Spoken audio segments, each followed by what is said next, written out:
Eli. Hi, Vinny. Grandma's gonna do chapter 12 now. Yay! The return of Ulysses.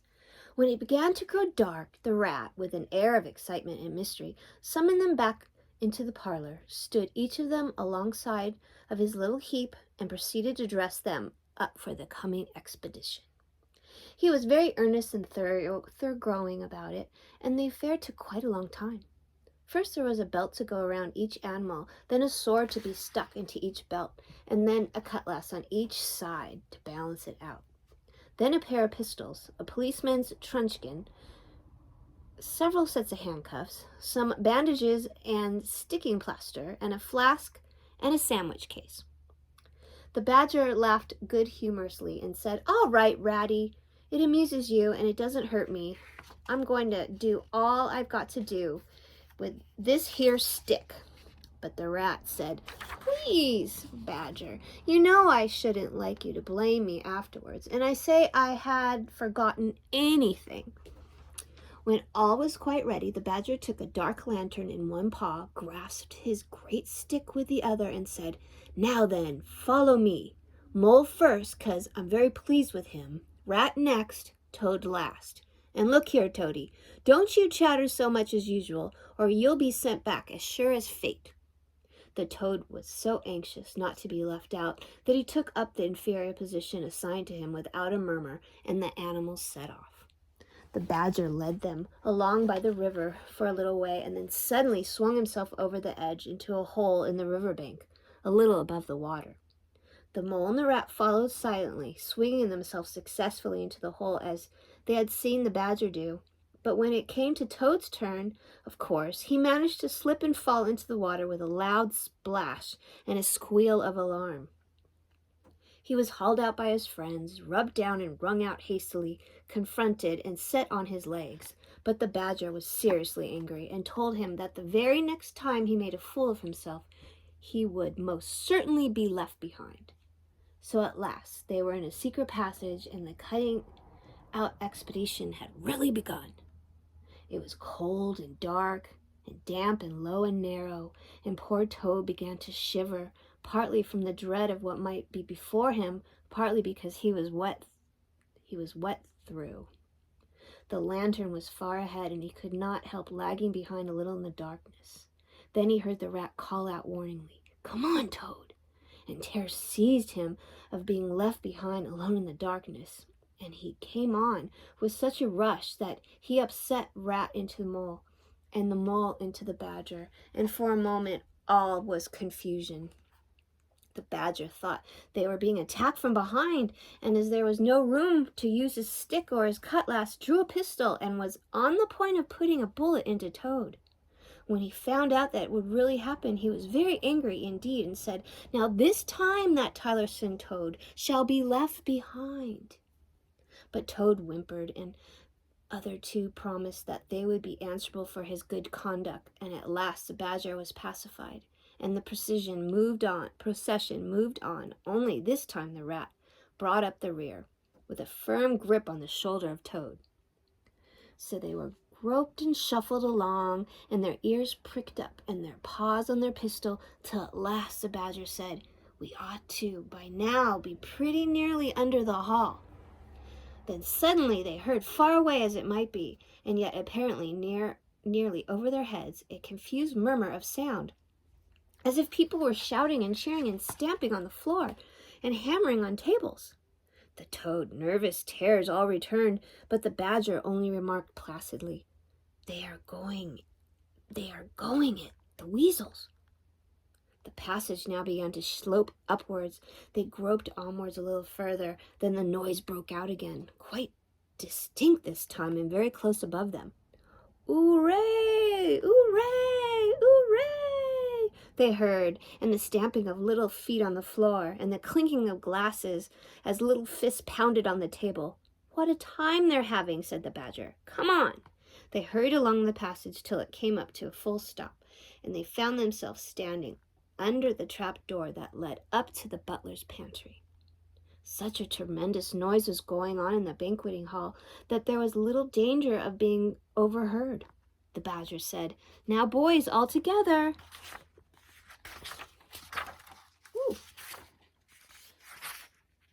Now, boys, all together, and the four of them put their shoulders to the trapdoor and heaved it back, hoisting each other up. They found themselves standing in the pantry, with only the door between them and the banqueting hall, where their unconscious enemies were carousing. The noise, as they emerged from the passage, was simply deafening. At last, as the cheering and the hammering slowly subsided, a voice could be made out saying, "Well, I do not propose to detain you much longer." Great applause. "But before I resume my seat," renewed cheering, "I should like to say one word about our kind host, Mr. Toad." We all know Toad. Great laughter. Good Toad. Modest Toad. Honest Toad. Shrieks of merriment. "Only just let me get at him," muttered Toad, grinding his teeth. "Hold hard a minute," said the Badger, restraining him with difficulty. "Get ready, all of you." "Let me sing you a little song," went on the voice, "which I have composed on the subject of Toad." Prolonged applause. Then the Chief Weasel, for it was he, began in a high, squeaky voice. "Toad, he went a-pleasuring gaily down the street."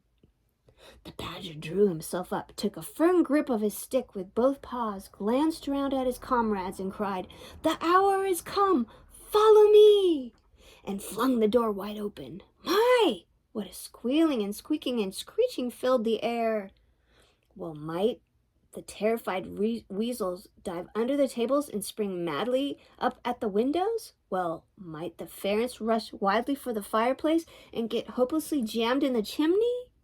Well, might tables and chairs be upset and glass and china be sent crashing on the floor in the panic of that terrible moment when the four heroes strode wrathfully into the room? The mighty Badger, his whiskers bristling, his great cudgel whistling through the air. Mole, black and grim, brandishing his stick and shouting his awful war cry, "A mole! A mole!" Rat, desperate and determined, his belt bulging with weapons of every age and every variety. Toad, frenzied with excitement and injured pride, swollen to twice his ordinary size, leaping into the air and emitting Toad whoops that chilled them to the marrow. Toad, he went a-pleasurin', he yelled, "I'll pleasure 'em," and he went straight for the Chief Weasel. They were but four in all, but to the panic-stricken weasel the hall seemed full of monstrous animals, gray, black, brown, yellow, whooping and flourishing enormous cudgels, and they broke and fled with squeals of terror and dismay, this way and that, through the windows, up the chimney, anywhere to get out of reach of those terrible sticks. The fair was soon over. Up and down the whole length of the hall strode the four friends, whacking with their sticks at every head that showed itself, and in 5 minutes the room was cleared. Through the broken windows the shrieks of terrified weasels escaped across the lawn, where, borne faintly to their ears, on the floor lay prostrate some dozen or so of the enemy, on whom the mole was busily engaged in fitting handcuffs. The Badger, resting from his labors, leant on his stick and wiped his honest brow. See, look at, there's some pictures, my love. They're fighting the weasels here. And this is right when he's about to go into the door and say, "The hour has come, follow me." Okay, let's go over here. "Mole," he said, "you're the best of fellows. Just cut along outside and look after those stout sentries of yours and see what they're doing. I've an idea that, thanks to you, we shan't have much trouble from them tonight."